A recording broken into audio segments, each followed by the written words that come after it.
my funky bus fare. Oh, and good afternoon, relatives. And thank you for tuning in to What's Relevant. I'm your host, Miss Nightengale, and this gentleman on my left, well, I'm going to let him explain himself. I am Crenshaw Bronx, the man, the myth, the motherfucker. And I want to give a shout out to the Twomps. And I want to say,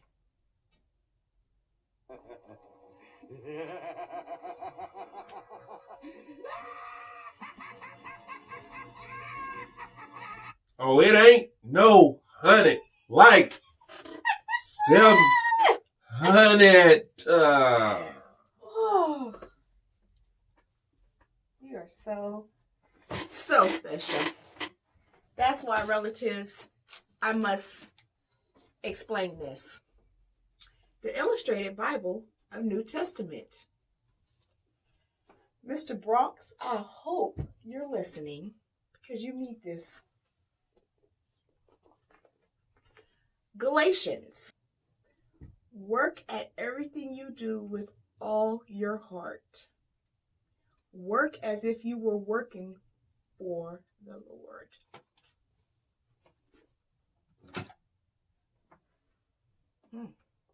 Very interesting.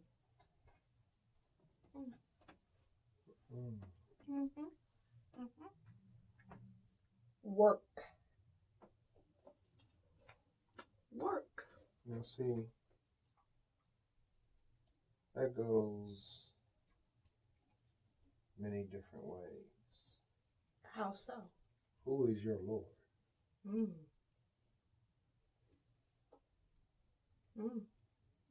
Now. Okay, Mr. Bronx. Okay. This is not Sunday church. Okay. I'm just giving you a piece of the mind. That's all. Okay, Dale. I got the word. All right. That's all we need to hear. Now, relatives. As you can see, Mr. Bronx said he got the word. Now on to our cheese and crackers.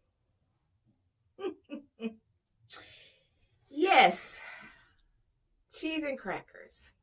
Now, relatives, I don't know how many of you out there know how to drive a stick.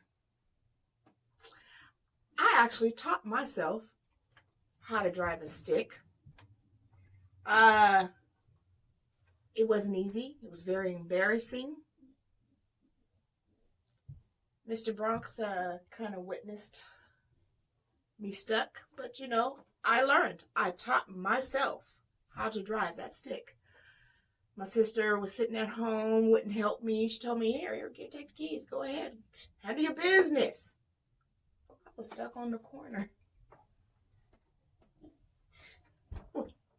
All these guys standing there talking, and here I am trying to, kept letting off the clutch, and it kept jerking and dying.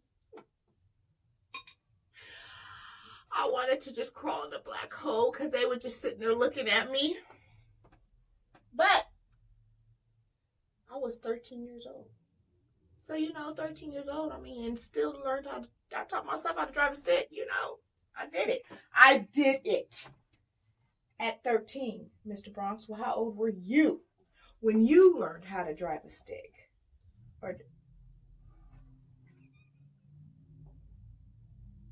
I had to be around. Oh, wait, I should ask you if you know how to drive a stick. 16, 17, somewhere around there. I learned late. I knew how to drive. That's for damn sure. But getting that stick, I learned late. Real late. My little thing at the time. Your thing. She had a little Escort. One of them little 4 bangers. I think it was a 4. Might have been 5. So she had me in there.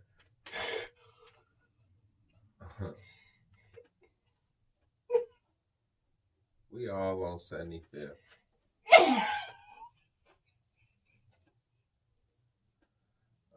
I got a reputation Oh.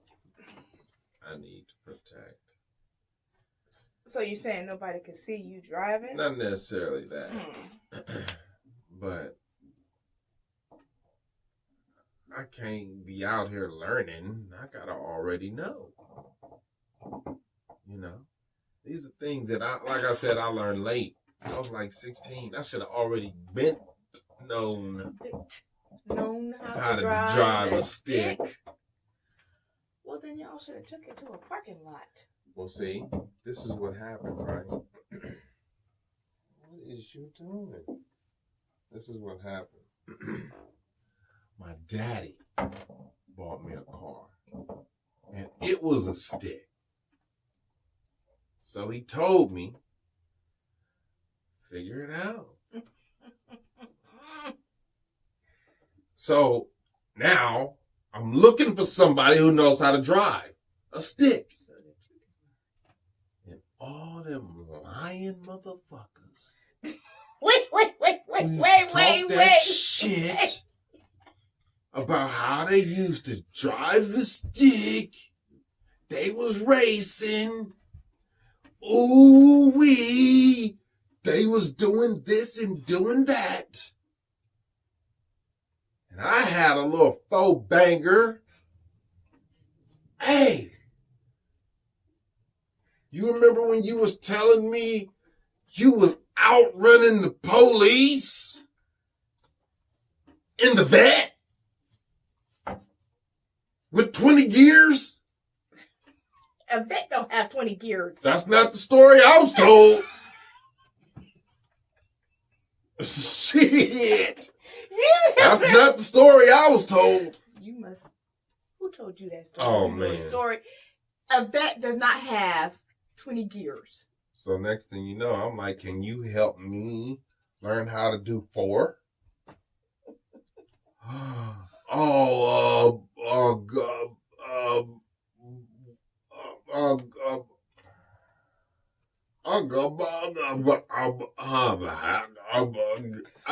Nigga, yes or fucking no. So I guess they couldn't help you. All them lying sons of bitches. Why are you calling them lying? All them niggas was lying sons of bitches. None of them niggas knew how to drive a stick. That was some of my bitches. So my little thing, she had a little escort. And she had just got it. Well, she just hopped in her shit and just, I said, And mobbed out. you know how to drive a stick? She said, yeah. I said, oh, do you?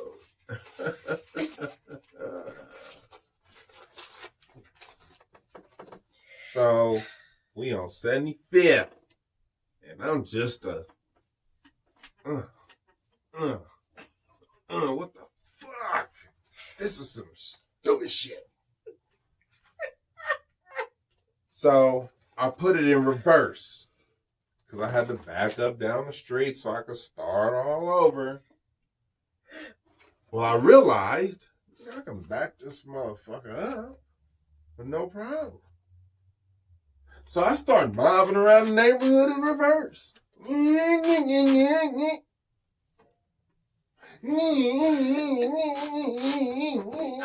I'm not. Thank you, Mr. Roxy.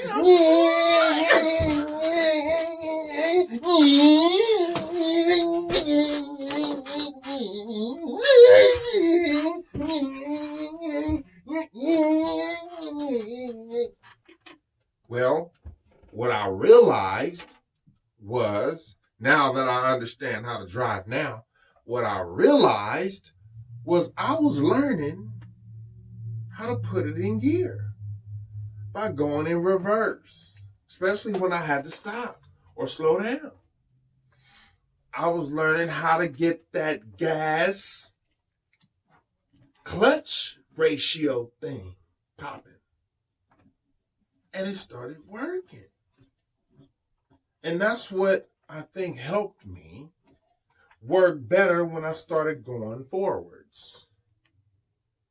So if anybody's out there trying to teach somebody how to drive a stick, take them to a nice parking lot or some nice space and tell them to put it in reverse. Let them drive around in reverse. See if they can grasp the right foot, left foot ratio, clutch, gas thing like that. Maybe that might help them go forwards. Well, Mr. Bronx learned backwards. Ass backwards. Oh, that was good. That was a good one. I learned by myself in a VW. You know what? And I've noticed that this is what I was always taught, that it's better to learn how to drive a stick in an older car. Not the newer ones. They said the newer ones are just too easy. Yeah. It's best if you learn in an older car. Thought of the day. Now, relatives, as we skip on along to the other side of our CD segment, I would like for you to sit back just for a couple of seconds. Let's take your mind away from here to another place just for a couple of seconds. But as you are there, I would like for you to please listen to this demo.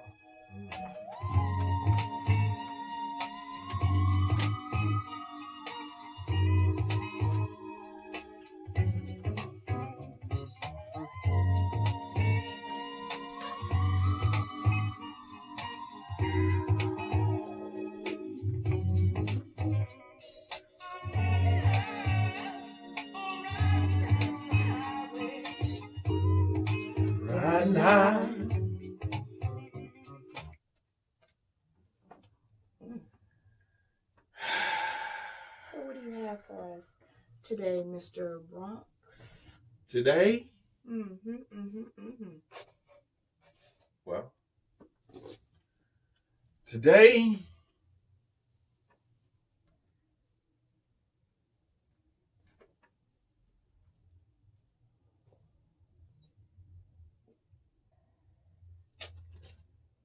So what do you have for us, Mr. Bronx? Today? Today.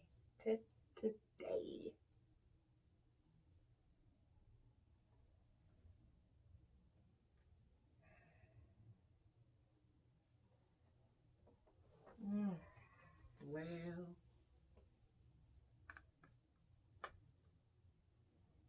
that right there.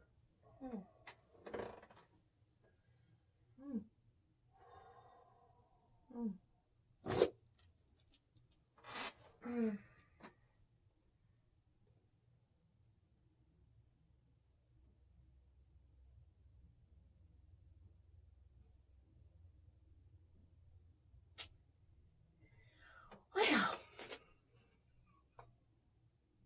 that says it all, relatives. Now, as we change gears, we'll change on to our meat and potatoes. And for our meat and potatoes, relatives, I want to just put it out there. What is a definition of a friend? Not the definition in a dictionary, but what is your definition of a friend? So I'm going to throw it out there to Mr. Crenshaw Bronx and see if he can elaborate on a definition of a friend. There are many definitions of a friend.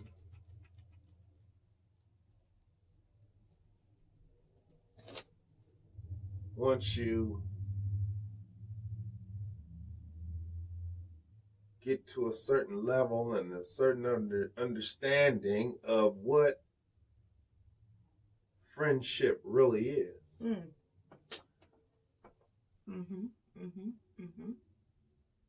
Yes.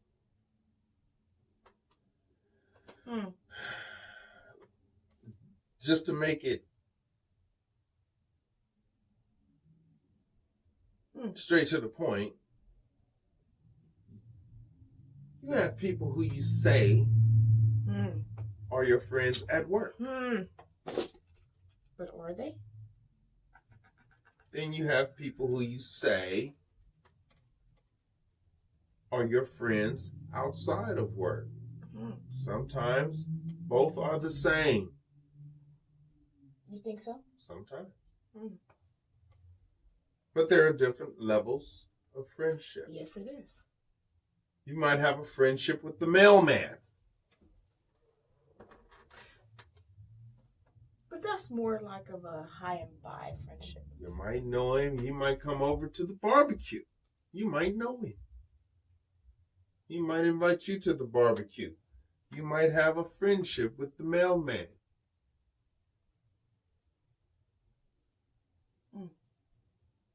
But there are levels to the extent of how far the boundaries Thank you. go for everyone. The mailman and your neighbor across the street might come to the barbecue, but only the mailman knows about the strap-ons in the basement. Okay, Mr. Crenshaw Bronx. Whoa. Did I say too much? Yeah. Anyway, relatives. Yeah. Now, you are right, Mr. Bronx. There is different types of friendships, different levels, you know. Now, me personally, you call your associates. You have your friends, distant friends. Now, growing up, I was always told just because you don't talk to someone every day, that doesn't mean that you're not friends. It can mean that you're best friends. It doesn't mean just because you talk every day, it doesn't make you best friends, I learned that. But what level do it becomes when you trust your friend with your spouse alone? Say, for instance, let me give you a scenario. One of my sorority sisters came down. I mean, I'm not married or nothing, but if I was married and I had to go to work the next day, so I'm leaving her in the home with my husband. Now, that's a totally different type of level of friendship. Now, do I do that? Whoa. Could I trust? Wait a minute.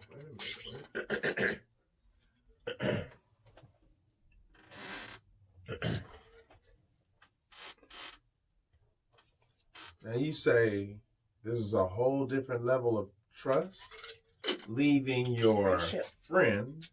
Are me and my friend on that level to the point where I can leave her in my home with my significant other? Now, what do you mean by leave her in your home with your significant other? What do you mean by that? If I had to go to work. Okay.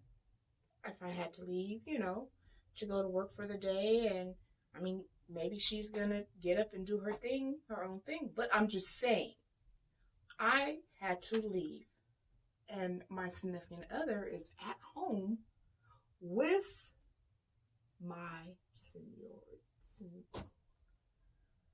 Seniority? Sorority. Sorority sister. Okay. Now, what level would that be? Would that be more of, she's more a friend that is close to the family type of friend, I grew up with type of friend? Okay, well, let me ask you this, Gail. Mm-hmm. Now, we are in land of pretend, right? In the land of pretend. What do you mean by pretend?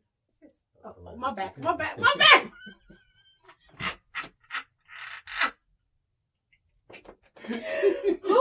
Had me thinking like.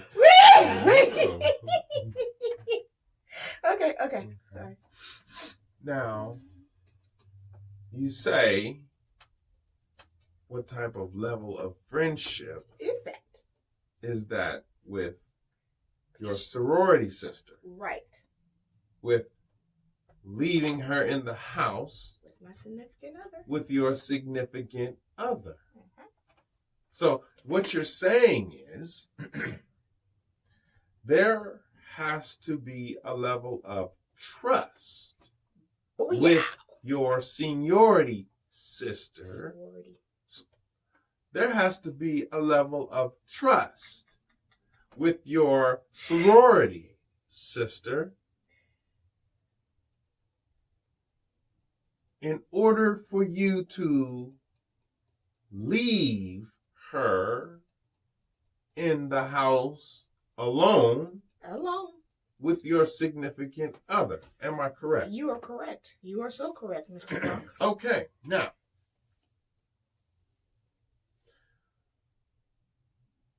why would you need to trust her?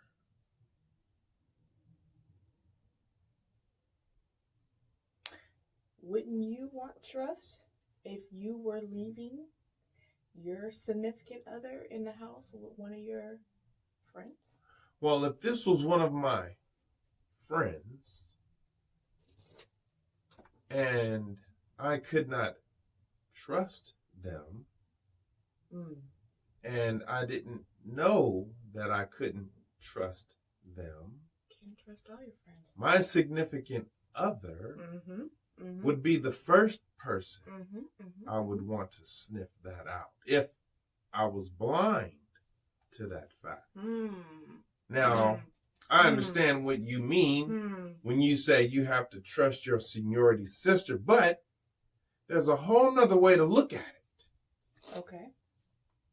If your seniority sister were to be that sneaky and conniving, and I'm trusting that you are thinking as if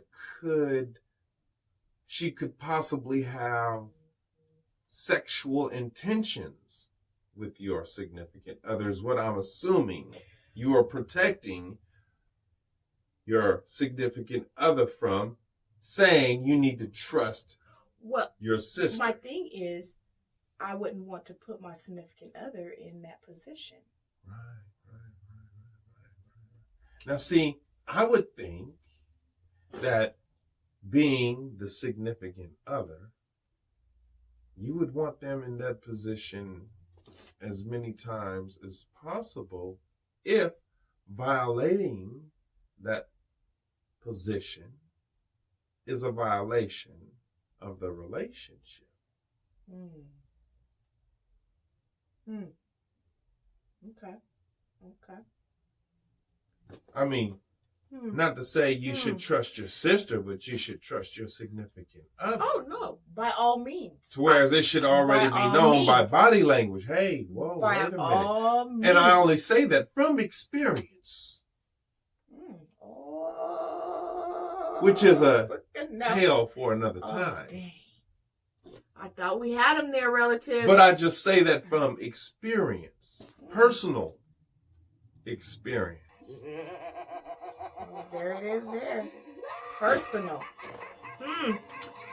Well, relatives, we definitely will be back with this subject. Because I know Mr. Bronx has some juicy. Juicy. Hey now. you say? Juicy fruit.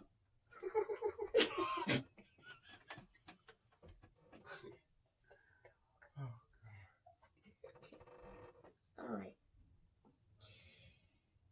Now, relatives, as we switch gears, we're going to switch gears into book club. I started a book club, Mr. Bronx. Okay.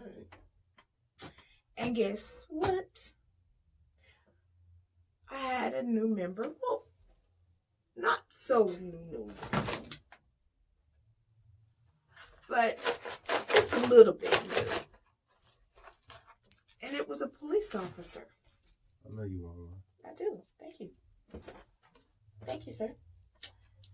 One day as a lion. Thank you, Mr. Bronx. One day as a lion. Anyway. And you motherfuckers out there on the streets, like I fucking do you, I'm not doing it. I only do it on the show. Coming up to me, Crenshaw Bronx. Thank you. Nigga, you supposed to say one day as a lion. What, you too good to say one day as a lion out here, nigga?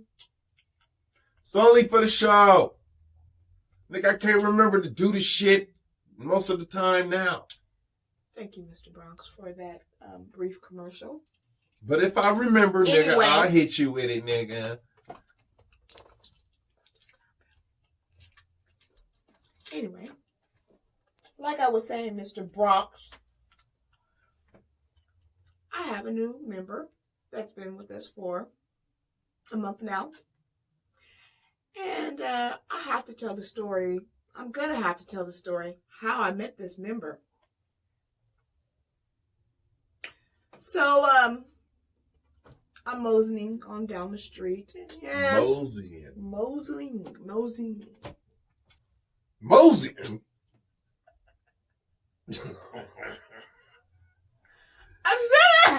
You can take the gun out the country, but you can't take the country out the gun.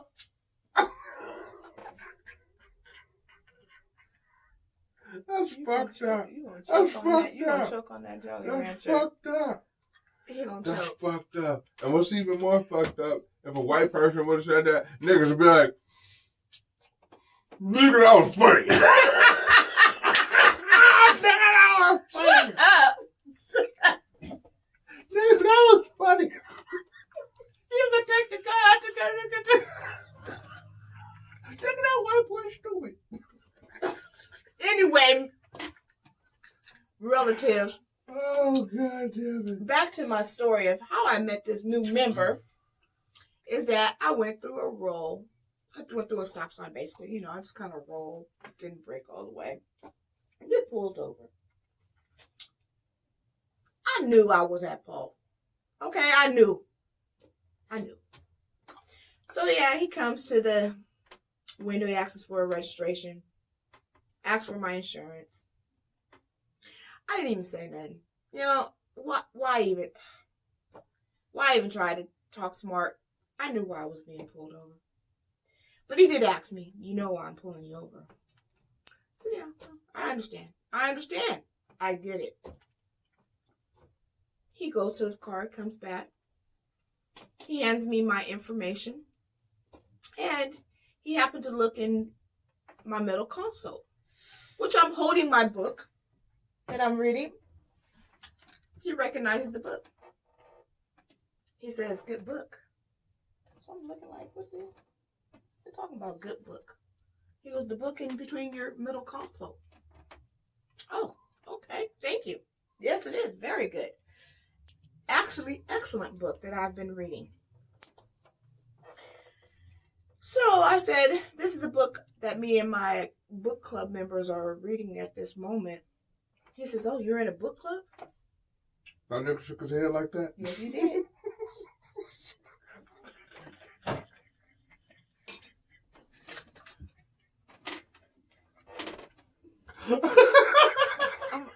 I'm gonna slap Mr. I'm gonna slap Chris Crenshaw Bronx today.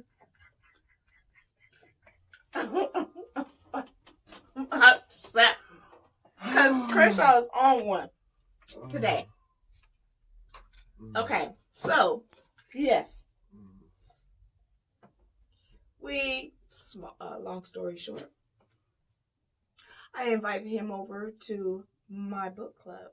Now, relatives, no one in the book club knows that he is actually a sheriff. I want to see how this is going to play out. Dun, dun, dun, dun. And it will continue. But it's just weird. And no. He didn't rip up or sign off on the damn ticket. I still got the damn ticket. He was like, I'm still going to make my money. I still got the ticket. Still. Even though I invited him over, But like I said, he's been with us for about a month. He on the low.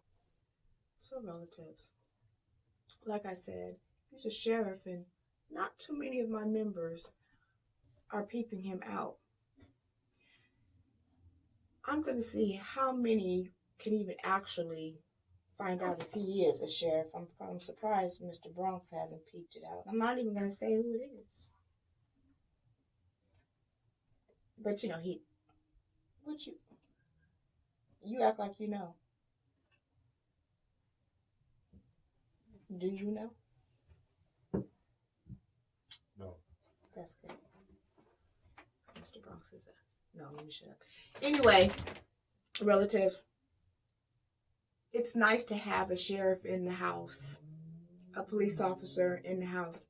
Who would have ever thought that this would have worked out like this? Who would have ever thought that, wow, I met a police officer that didn't take the ticket back, but still gave me the ticket, but I invited him to my book club. And I told him about New York, or my book club convention. He's very interested in coming to that and seeing what's new.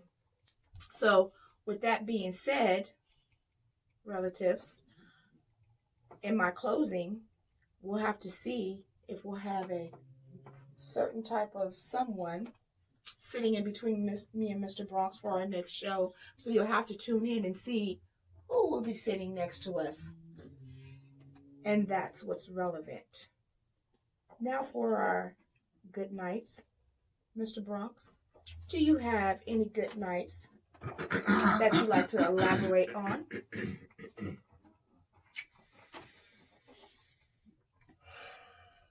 I would like to say good night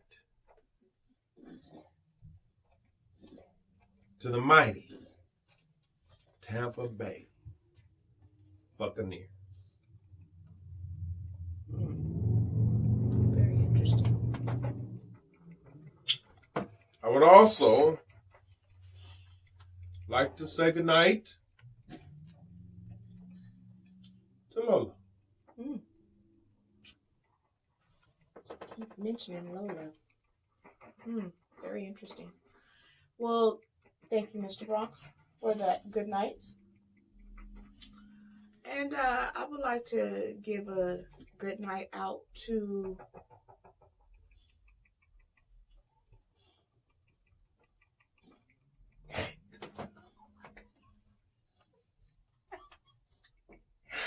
okay.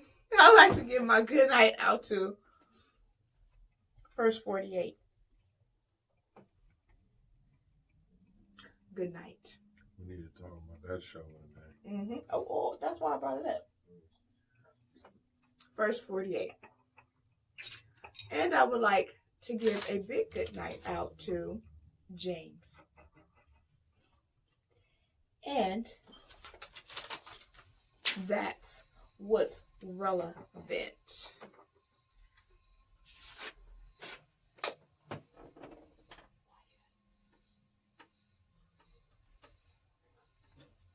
With that tired shirt, that's why you wore it, huh? That's why you wore that shirt, huh?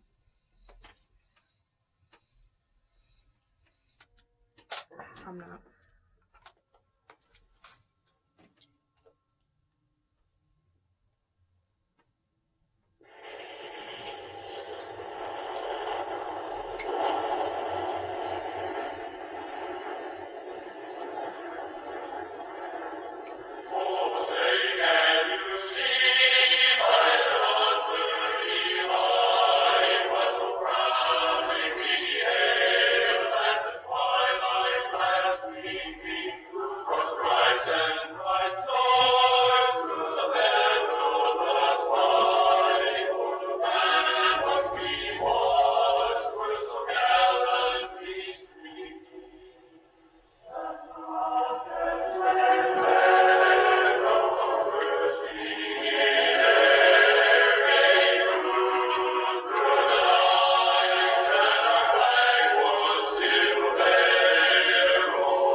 The dark